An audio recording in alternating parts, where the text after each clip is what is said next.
Assalamualaikum warahmatullahi wabarakatuh. Sahabat Sejuta Kisah. Cerita misteri kali ini berkisah tentang seorang wanita yang menjadi istri siluman banteng penguasa pantai utara. Dan langsung saja kita simak cerita selengkapnya. Sebuah kisah nyata misteri yang berjudul Jadi Istri Siluman Banteng Penguasa Pantai Utara. Diduga melanggar janji yang telah disepakati, Rita harus merelakan nyawanya diambil penguasa gaib Pantai Sendang Kuning Kendal, Jawa Tengah untuk dijadikan budak. Peristiwa ini terjadi sekitar tahun 2010 lalu, di mana Dito warga Gunung Pati Semarang harus kehilangan Rita istrinya. Rita istrinya harus pergi menghadapi Sang Pencipta setelah menjadi korban makhluk pesugihan yang selama ini dipeliharanya. Meski Rita sendiri meninggal karena terjatuh di kamar mandi dan kepalanya terbentur dinding bak mandi, namun kuat dugaan bahwa penyebab kematian Rita adalah karena serangan dari makhluk berwujud banteng yang selama ini dipuja Rita untuk memberinya kekayaan. Dito sendiri meyakini kalau istrinya memang korban makhluk pesugihan. Pasalnya beberapa hari sebelum peristiwa itu terjadi, dirinya sempat bertengkar dengan Rita. Saat itu Dito memergoki Rita sedang bermesraan dengan seorang pria misterius di kamarnya, yang ternyata dari pengakuan Rita, pria itu disebut sebagai penguasa alam gaib di wilayah Pantai Sendang Kuning. Raden Bagus Banteng, demikian Rita menyebut nama pria itu. Dan hal itu dilakukan Rita sebagai upayanya untuk melepaskan kehidupan keluarganya dari jerat kemiskinan. Apalagi saat itu Dito yang merantau ke Kalimantan, dan ternyata di sana justru mengalami kegagalan. Hingga untuk pulang kembali ke Jawa saja, dia tidak punya uang. Saat itu kondisi ekonomi keluarga saya memang benar-benar jatuh. Modal usaha untuk membuka warung, dari menggadaikan sertifikat rumah ludes, hingga kemudian saya memutuskan untuk ikut seorang teman pergi ke Kalimantan. Di sana saya ikut proyek pembangunan sebuah perkantoran. Namun belum lama saya bekerja, ternyata proyek itu macet, sehingga saya di sana hidup lontang-lantung, kenang Dito pada sebuah kesempatan. Untunglah saya masih ditolong oleh salah seorang teman saya yang bersedia memberikan tumpangan untuk tempat tinggal sementara. Sampai akhirnya saya bisa dapat pekerjaan lagi dan kemudian bisa pulang kembali ke Jawa. Lanjutnya, cukup lama Dito menganggur dan hanya sesekali bekerja serabutan demi menyambung hidup, sehingga impian untuk bisa mengirimi anak istrinya uang tidak bisa dilakukan. Karena biaya hidup yang tinggi di Kalimantan memang menuntutnya untuk mengeluarkan banyak biaya hanya demi memenuhi kebutuhan hidupnya sehari-hari. Nah, di tengah krisis yang semakin mencekik itulah Rita kemudian memutuskan untuk menempuh sebuah cara yang sebelumnya hampir tidak pernah terpikirkan, yaitu mencari pesugihan. Itu dilakukan karena selain jeratan hutang yang semakin mencekik, rumahnya juga terancam disita oleh bank karena sudah hampir 6 bulan belum bisa membayar angsuran. Karena itulah, berbekal sebuah informasi yang diperoleh dari seorang teman, Rita pun mencoba peruntungan dengan melakukan ritual pesugihan di wilayah Pantai Sendang Kuning. Pantai Sendang Kuning sendiri adalah salah satu pantai di wilayah Kabupaten Kendal yang memang kerap dipakai sebagai tempat ritual. Sebab konon disinilah para penguasa gaib wilayah perairan ini bersemayam. Sehingga jangan heran kalau pada malam tahun baru Jawa atau Satu Suro, tempat ini akan ramai dipadati warga yang melakukan ritual. Dari pengakuannya, istri saya saat itu sebenarnya cuma mau coba-coba saja. Sebab katanya ada seorang temannya yang berhasil hingga kemudian menjadi orang kaya. Karena itulah dia ke sana juga diantar oleh temannya itu. Ungkap Dito yang enggan menjelaskan identitas teman istrinya itu. 3 kali malam Jumat, Rita datang bersama temannya.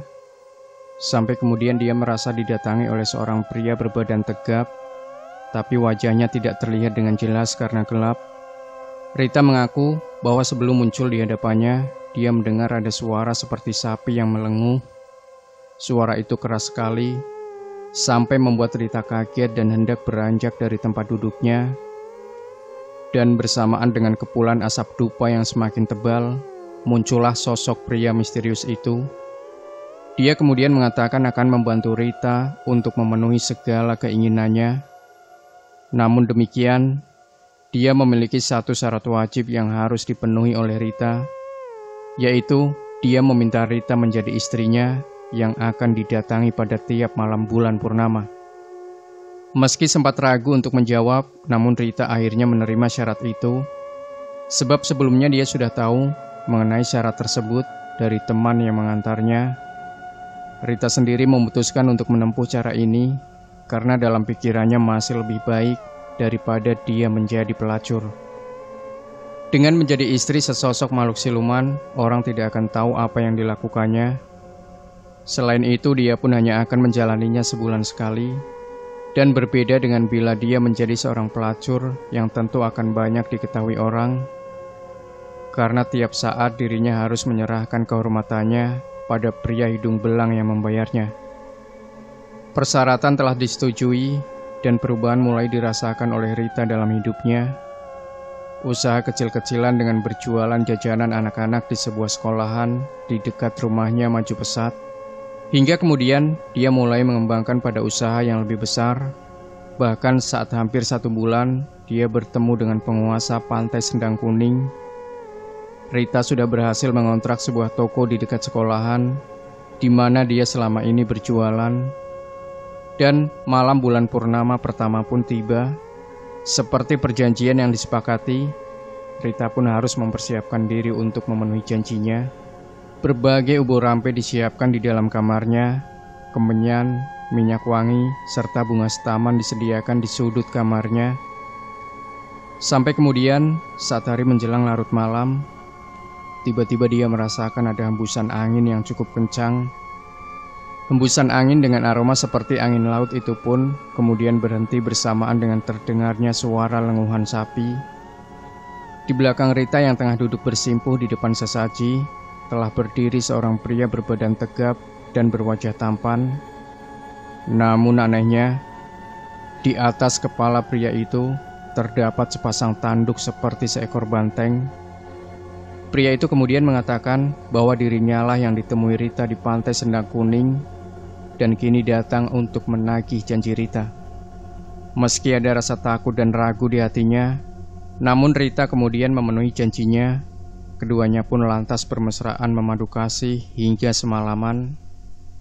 Bahkan meski sudah lama tidak melakukan hubungan badan karena ditinggal pergi Dito ke Kalimantan, Rita seperti kewalahan saat melayani nafsu makhluk siluman itu.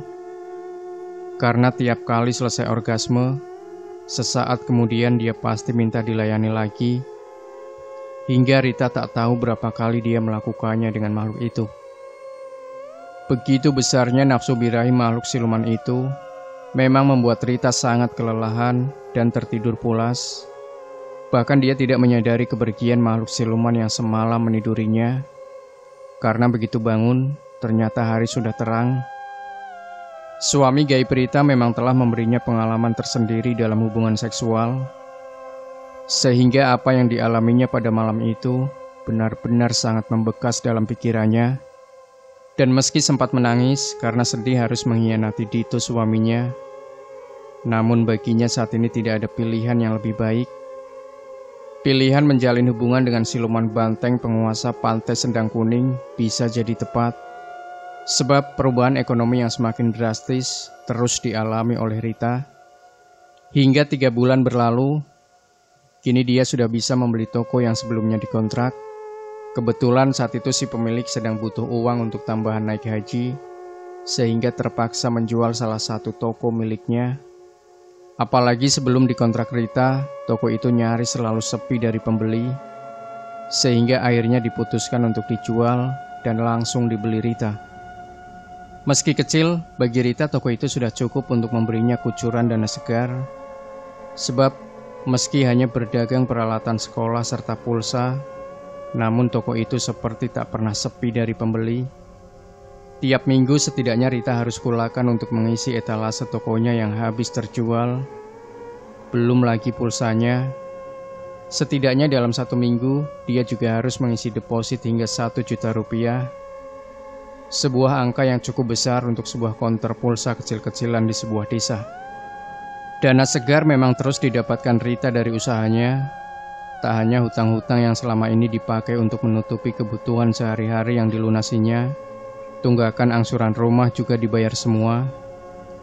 Bahkan beberapa bulan kemudian, dia bisa melunasi seluruh pinjaman yang dimilikinya di bank, sehingga sertifikat rumahnya bisa diambil lagi.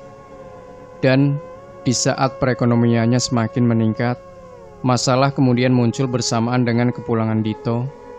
Sebab kedatangan Dito akhirnya menghancurkan jalinan hubungan terlarang antara Rita dengan siluman banteng, penguasa Pantai Sendang Kuning.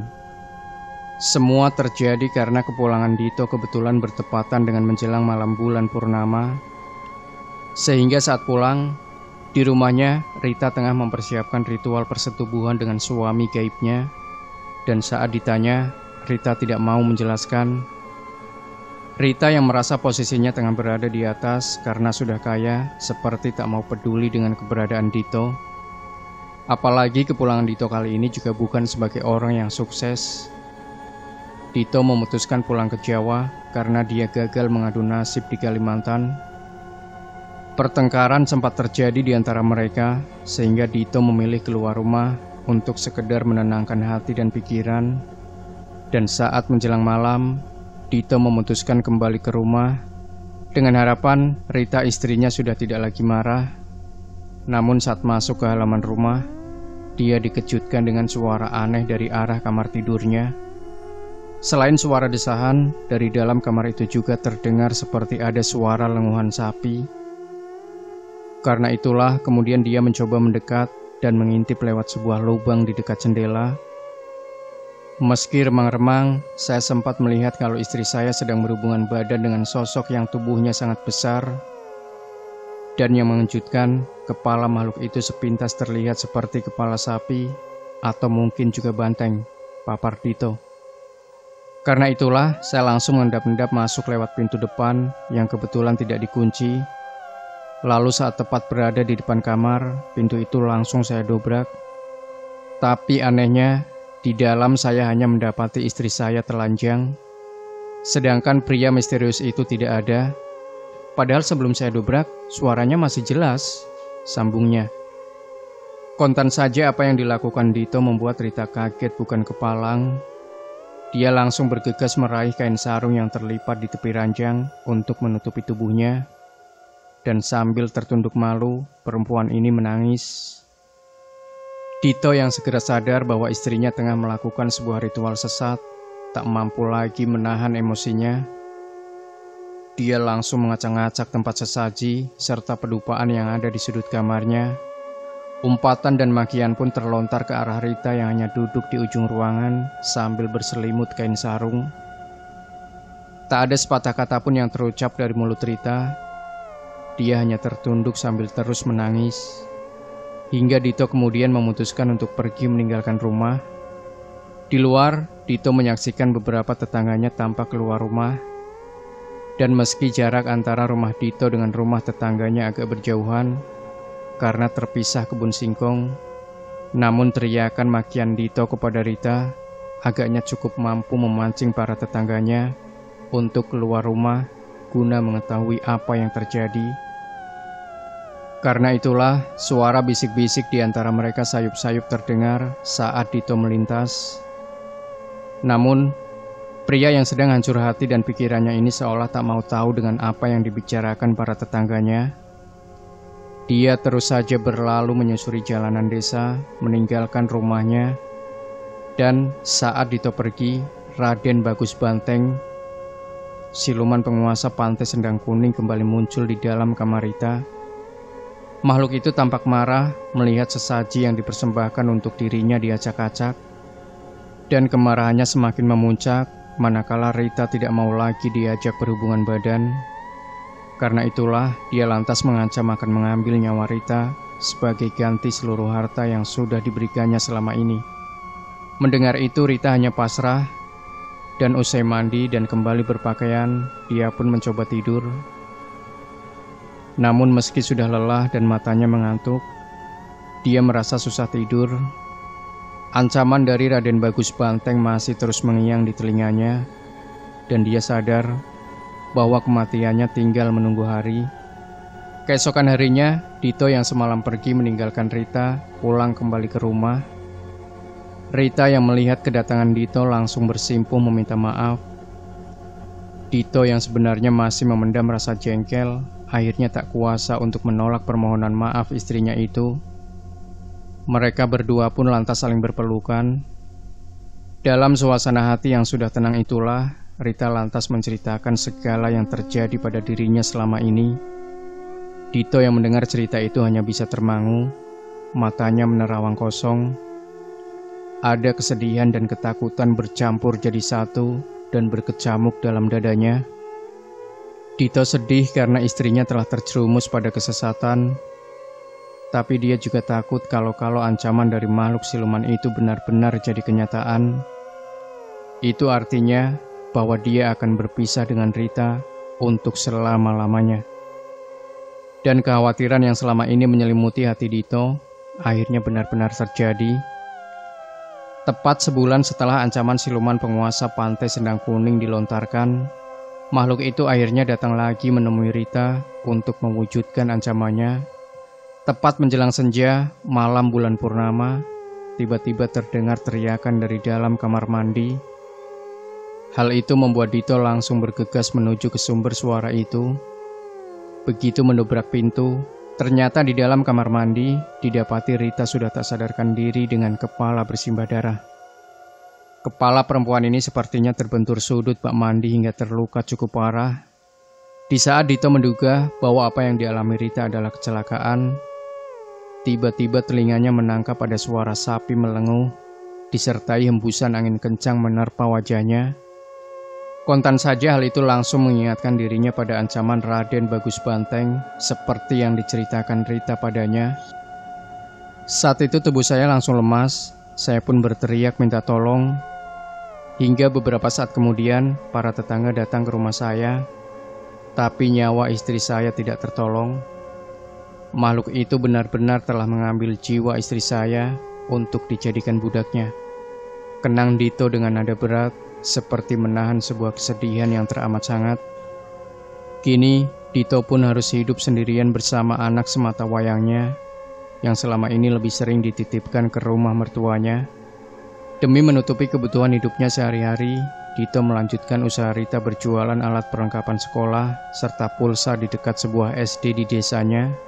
Dan meski hasilnya tak sebesar saat dijalankan Rita, baginya cukup untuk sekedar menyambung hidup, sembari membiayai sekolah anaknya. Kalau pas sedang bulan purnama seperti ini, kadang saya masih teringat dengan istri saya. Bahkan tak jarang bayangannya seolah muncul di hadapan saya. Dan kala ingat hal itu, rasanya sedih sekali. Makanya kadang saya juga menyesal, kenapa dulu harus merantau ke Kalimantan, sehingga istri saya jadi sesat. Tapi mungkin semua sudah takdir dan telah digariskan oleh Yang Maha Kuasa bahwa jalan hidup kami akan seperti ini. Makanya ya sudahlah, semua saya terima dengan ikhlas, pungkasnya. Demikian sahabat sejuta kisah, semoga kita bisa mengambil hikmah dari kisah ini. Jangan lupa berikan komentar Anda, like, share video ini, subscribe channel Sejuta Kisah, dan nantikan kembali cerita-cerita misteri terbaru dari kami. Wassalamualaikum warahmatullahi wabarakatuh.